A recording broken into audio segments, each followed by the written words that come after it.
அஸ்ஸலாமு அலைக்கும் வரஹ்மத்துல்லாஹி வபரகாத்துஹு.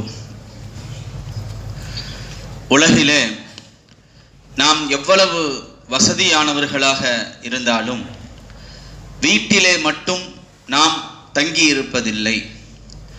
நம்முடைய நண்பர்களை, உறவினர்களை பார்ப்பதற்காக வெளியே சென்று அவர்களை சந்தித்து அவர்களோடு உரையாடிவிட்டு நாம் வீடுகளுக்கு செல்வோம். ஆம், சுவனவாசிகளும் ஒருவரை ஒருவர் சந்தித்துக் கொள்வார்கள். ரசூலுல்லாஹி ஸல்லல்லாஹு அலைஹி வஸல்லம் அவர்கள் சொல்லுவார்கள், இன்ன அஹ்லல் ஜன்னதி லயதஸாவரூன ஃபீஹா. சுவனவாசிகள் ஒருவருக்கொருவர் சுவனத்திலே சந்தித்துக் கொள்வார்கள். அப்படி அவர்கள் சந்தித்துக் கொள்ளுகின்ற பொழுது, நாம் உலகிலே இருவர் சந்தித்து பேசிக்கொண்டிருக்கின்ற பொழுது நாம் பேசுகின்ற வார்த்தைகளில் பெரும்பாலான வார்த்தைகள் தேவையில்லாத வார்த்தைகளாக, தேவையில்லாத பேச்சுகளாக, பிறரை சிரமப்படுத்துகின்ற, கஷ்டப்படுத்துகின்ற தீமையான பேச்சுகளாகத்தான் இருக்கும். நன்மையான பேச்சுக்கள் என்பதோ, பிறரை மகிழ்ச்சிப்படுத்துகின்ற பேச்சுகள் என்பதோ மிக குறைவானதாகத்தான் இருக்கும். ஆனால் சுவனவாசிகள் ஒருவருக்கொருவர் பேசிக்கொள்கின்ற பொழுது மிக சுத்தமான, மகிழ்ச்சியான, சந்தோஷமான, எந்த விதமான தீமையும் இல்லாத நன்மைகளான வார்த்தைகளாக இருக்கும். அல்லாஹ் குர்ஆனிலே இல்லா கீலன் சலாமன் சலாமா, அவர்களுடைய வார்த்தைகள் பெரும்பாலும் சலாம் சலாம், உங்களின் மீது சலாம் உண்டாகட்டும் என்பதாகத்தான் இருக்கும் என்பதாக கூறுகிறான். அவர்கள் பேசுவதும் சலாமாக இருக்கும், கேட்பதும் சலாமாக இருக்கும். லா யஸ்மஊன ஃபீஹா லகுவன் இல்லா சலாமா. சுவனத்திலே எந்த விதமான வீணான வார்த்தைகளையும் அவர்கள் கேட்க மாட்டார்கள். இல்லா சலாமா, சலாம் என்கின்ற வார்த்தையை தவிர. பெரும்பாலும் சுவனத்திலே ஒருவருக்கொருவர் சந்தித்துக் கொள்கின்ற பொழுது சலாம், அஸ்ஸலாமு அலைக்கும் வரஹ்மத்துல்லாஹ் என்கின்ற வார்த்தைகள் தான் அதிகமானதாக, பொதுவானதாக இருக்கும் என்பது குர்ஆனுடைய இந்த 2 வசனங்களின் மூலமாக நமக்கு தெரிய வருகிறது. கணேசத்திற்குரியவர்களே, ஒருவர் சந்தித்து ஒருவருக்கொருவர் விசாரித்துக் கொள்வார்கள் என்று அல்லாஹ் குர்ஆனிலே சொல்லுகிறான். வஅக்பல பஅதுஹும் அலா பஅலி யதஸாஅலூன், அவர்களில் சிலர் சிலரை முன்னோக்கி யதஸாஅலூன், அவர்களுடைய நிலைமைகளை விசாரித்துக் கொள்வார்கள். மேலும் அவர்கள் சொல்லுவார்கள், காலு இன்னா குன்னா கப்லு ஃபீ அஹ்லினா முஷ்ஃபிகீன், நாம் உலகத்திலே நம்முடைய குடும்பத்தார்களை நினைத்து பயந்து கொண்டிருந்தோம். ஆனால் ஃபமன்னல்லாஹு அலைனா, அல்லாஹ் நம்மின் மீது உபகாரம் செய்தான், நம்மை நரகத்தை விட்டும் பாதுகாத்தான் என்பதாக அவர்கள் ஒருவருக்கொருவர் பேசிக்கொள்வார்கள். அவர்களுடைய வார்த்தைகளை பாருங்கள். அல்லாஹு தஆலா நம்மீது உபகாரம் செய்தான், கிருபை செய்தான், நம்மை நரகிலிருந்து பாதுகாத்தான் என்பதாகவே இருந்தது. ரசூலுல்லாஹி ஸல்லல்லாஹு அலைஹி வஸல்லம் அவர்கள் பஸார் என்ற ஹதீஸ் கிதாபிலே பதிவு செய்யப்பட்டிருக்கிறது. அனஸ் ரலியல்லாஹு தஆலா அன்ஹு அவர்கள் அறிவிப்பு செய்வார்கள், சொர்க்கவாசிகள் சுவனத்திலே நுழைந்த உடனே ஒருவருக்கொருவர் சகோதரர்களாக ஆகிவிடுவார்கள். ஒருவருக்கொருவர் சந்தோஷமாக, மகிழ்ச்சியாக ஒரு கட்டிலே ஒருவர் சாய்ந்திருக்க, எதிர்புறமாக இன்னொரு கட்டில் போடப்பட்டு அவரை முன்னோக்கி இன்னொருவர் உட்கார்ந்திருக்க, ஒருவர் தன்னுடைய இடதுபுறத்திலே கையை வைத்து தலையணையிலே சாய்ந்திருக்க, மற்றொரு பக்கம் வலதுபுறத்திலே தலையணை வைத்து சாய்ந்திருக்க, ஒருவரை ஒருவர் பார்த்தவர்களாக பேசிக் கொண்டிருப்பார்கள். சொல்லுவார்கள், அல்லாஹு தஆலா நாம் பூமியிலே எந்த இடத்திலே வைத்து பாவ மன்னிப்பு செய்தோமோ அந்த இடத்தை நான் உங்களுக்கு சொல்லவா? இந்த இடத்திலே நாம் பாவ மன்னிப்பு செய்தோம், அல்லாஹு தஆலா அந்த பாவ மன்னிப்பை ஏற்றுக்கொண்டு நம்மை இதோ இந்த சுவனத்திலே நுழைய வைத்திருக்கிறான் என்று ஒருவருக்கொருவர் பேசிக் கொள்வார்கள் என ரசூலுல்லாஹி ஸல்லல்லாஹு அலைஹி வஸல்லம் அவர்கள் கூறுவார்கள். குர்ஆனிலே இன்னொரு இடத்துல கால காயிலும் மின்ஹும் இன்னி கானலி கரீன், அந்த சோனவாசியில் ஒருவர் சொல்லுவார், உலகத்திலே எனக்கு ஒரு நண்பர் இருந்தார், அவர் இன்னக லமினல் முஸத்திகீன், நீ இந்த மார்க்கத்தை உண்மைப்படுத்தக்கூடியவர்கள் ஒருவராக இருக்கிறாயா என்று என்னிடத்திலே கேட்டார். தஃப்சீர் இப்னு கஸீரிலே ஒரு செய்தி பதிவு செய்யப்படுகிறது. பனு இஸ்ரவேலர்கள் சார்ந்த 2 நண்பர்கள் இருந்தார்கள். ஒருவர் இறை நிராகரிப்பாளர், ஒருவர் இறை நம்பிக்கையாளர்.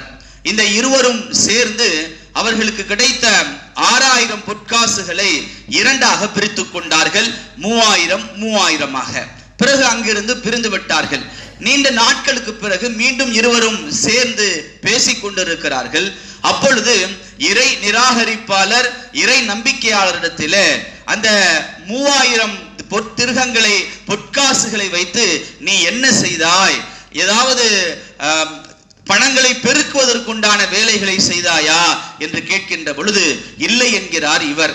பிறகு இவர் நீ என்ன செய்தாய் என்று கேட்ட பொழுது அவர் சொன்னார், அந்த 1000 பொற்காசுகளை வைத்து நான் நிலங்களை வாங்கி போட்டேன், மரங்களை வாங்கி போட்டேன், கால்வாய்களை வாங்கி போட்டு இருக்கிறேன் என்று அவர் சொன்னார்.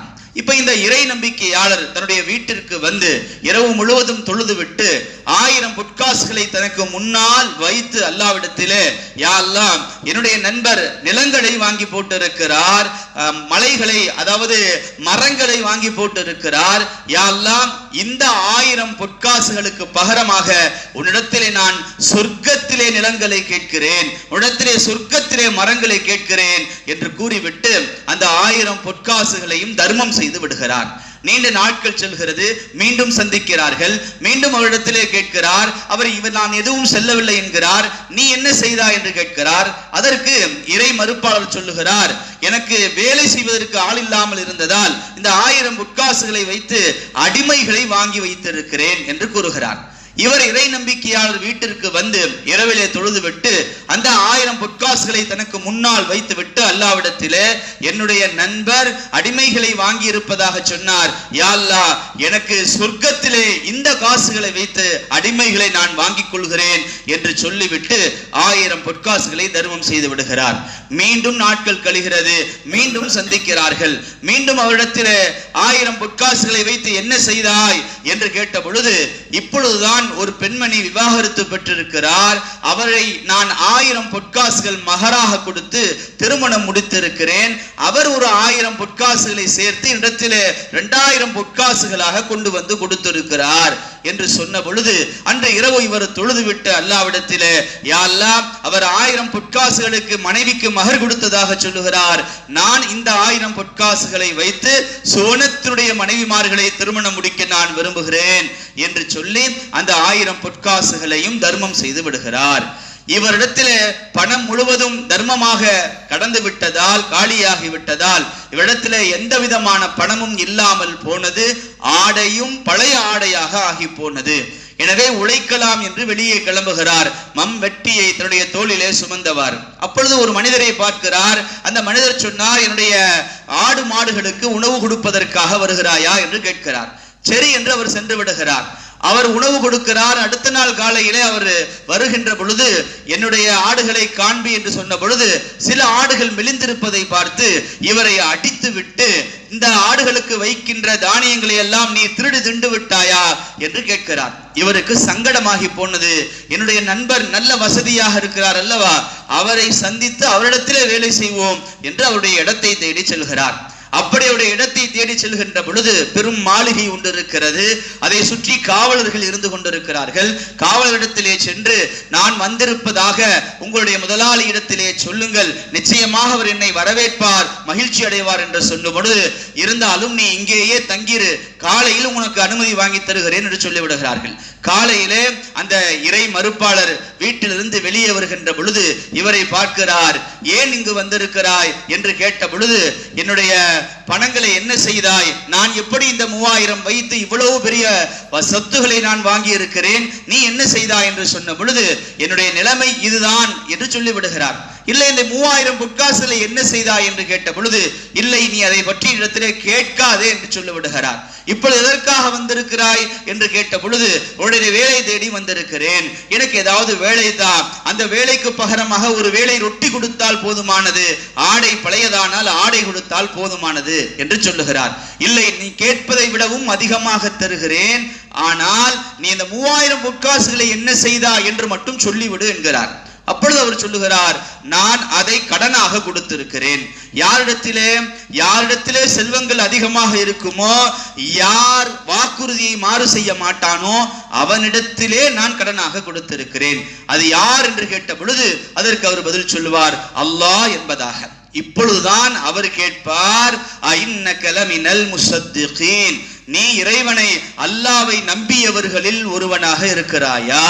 ஐதா மித்னா வ குன்னா துராபா, நாம் மரணித்து மண்ணோடு மண்ணாகி எலும்பாகி போய்விட்டதற்கு பிறகும் ஐன்னா லமதீனூன், நாம் மீண்டும் எழுப்பப்பட்டு கேள்வி கணக்கு கேட்கப்பட்டு நாம் கூலி கொடுக்கப்படுவோமா என்று அவர் கேட்கிறார்.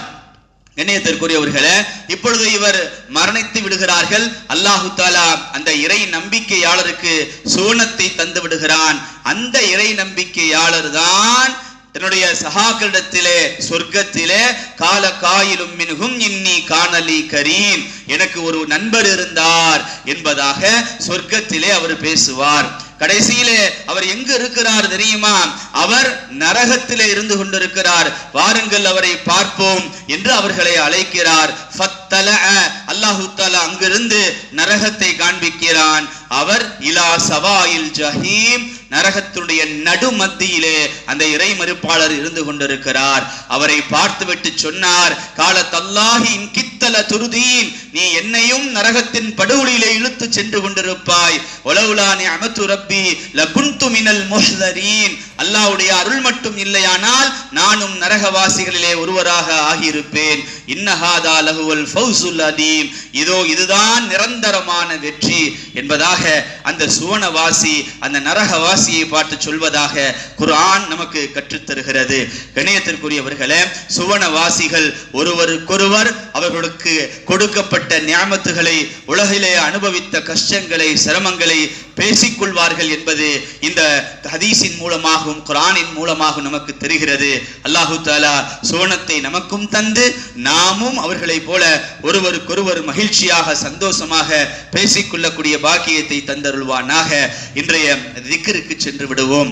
அபூ தர்தா ரலியல்லாஹு தஆலா அன்ஹு அவர்கள் சொல்லுவார்கள், அபூ தாவூத் என்ற ஹதீஸ் கிதாபிலே பதிவு செய்யப்பட்டிருக்கிறது, யார் காலையிலும் மாலையிலும் 7 தடவைகள் ஹஸ்பி அல்லாஹு லா இலாஹ இல்லா ஹுவ அலைஹி தவக்கல்து வ ஹுவ ரப்புல் அர்ஷில் அதீம், ஹஸ்பி அல்லாஹு லா இலாஹ இல்லா ஹுவ அலைஹி தவக்கல்து வ ஹுவ ரப்புல் அர்ஷில் அலீம் என்று சொல்லுவார்களோ, அவருடைய எல்லா கவலைகளையும் போக்குவதற்கு அல்லாஹு தஆலா போதுமானவன்.